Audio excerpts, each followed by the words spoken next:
I would like to thank everybody for coming. I hope that many of you feel that you have been heard. We've talked a lot about what warrior spirit is. Somebody mentioned that warrior spirit is not in the image. Others of you think it is. I think our entire community has learned a lot over the last 9 weeks since this first came to the board. It came to the board, there was an article about it in the Coastal View. People heard about it, they knew it was going to come back to the board again. Between the time it came to us originally and then when it did, we voted on this on April 22nd. I'm sure all of us spent a lot of time studying and thinking about this. Personally, I believe that it doesn't make any difference how many generations you've lived here, whether you're a Carpinterian or not. Please, I'm going to ask you to listen. One of the things that I think I've learned over the last few months since this has come up is that there's a lot of misinformation about how the board does things and how decisions are made. And the decision about Maine took such a long time because it was involving a real estate issue, which is state code. Education code requires us to form those committees. I've learned that there appears to be little tolerance for people who have a different opinion. In the past, we learned respect from our parents and our families and our schools and our elders. And now, respect is also taught in our schools. We have a program that's called Character Counts. And I wonder, is Character Counts or Challenge Day or Being the Change only lip service to what Carpinteria Unified School District is doing to educate our youth to face life's challenges? Tonight at the board meeting, during the consent agenda, all 5 of us agreed that we would pay for, as part of a grant that we recently received from the federal government, Safe Schools, Healthy Students Grant, we would pay for an evaluation, and 2 of the goals in that evaluation were to increase the students' capacities to cope with life's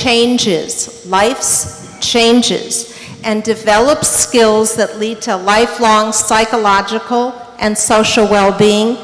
And the second was to maintain safe, secure, and peaceful schools as envisioned by the California Constitution, by decreasing the incidence of violence on school campuses and increasing students' sense of personal safety.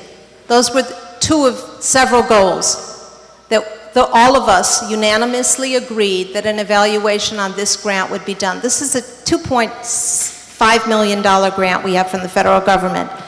Now, a 15-year-old boy who came to the board with this request has received a death threat. Is this what we're doing to develop personal safety, tolerance, understanding, and acceptance? It's our responsibility as members of this community and as educators to teach respect and understand differences. Recently, I was in China and I made the mistake of taking a photograph of an elderly woman who didn't want her photograph taken. I later found out what I had done was very wrong because I was disrespecting her culture by doing something, and that was that she felt her spirit was being taken away by that photo. Well, there are people in this community who feel that their spirit is taken away by the images that are being used. People can be warriors without having a Native American mascot as the image. To make human beings and a living culture a mascot is psychologically harmful, stereotypical, and continues the misunderstanding that exists among people. And it sends a negative lesson for everybody. But there are many other reasons that I think Native American images should be discontinued. As a school district that receives federal funds, We are obligated to follow No Child Left Behind, whether we like that legislation or not. And that requires that all decisions are based on research and best practices.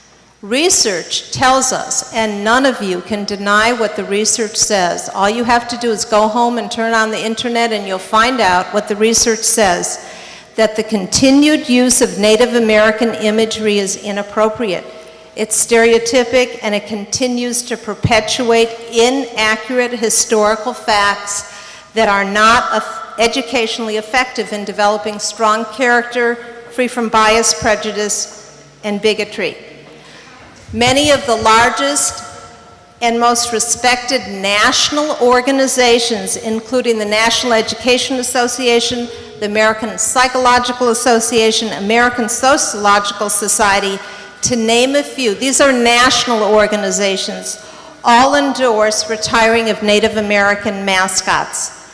You've already heard about the NCAA requiring that no schools use Native American mascots that want to be involved in tournaments.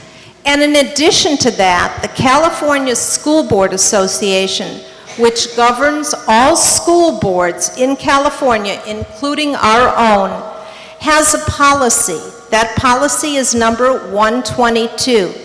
It says CSBA encourages local schools or school boards to assess mascot issues in the effort to learn about and respect diverse populations and avoid offensive depictions of groups. Now we know professional organizations are telling us this, NCAA is telling us this, CSBA is telling us, professional sports teams are telling us, virtually all Native American organizations are telling us that they strongly oppose or condemn the use of mascots. And I am fully aware that people in this community do not feel that we are offending anybody. But I disagree. We are offending people.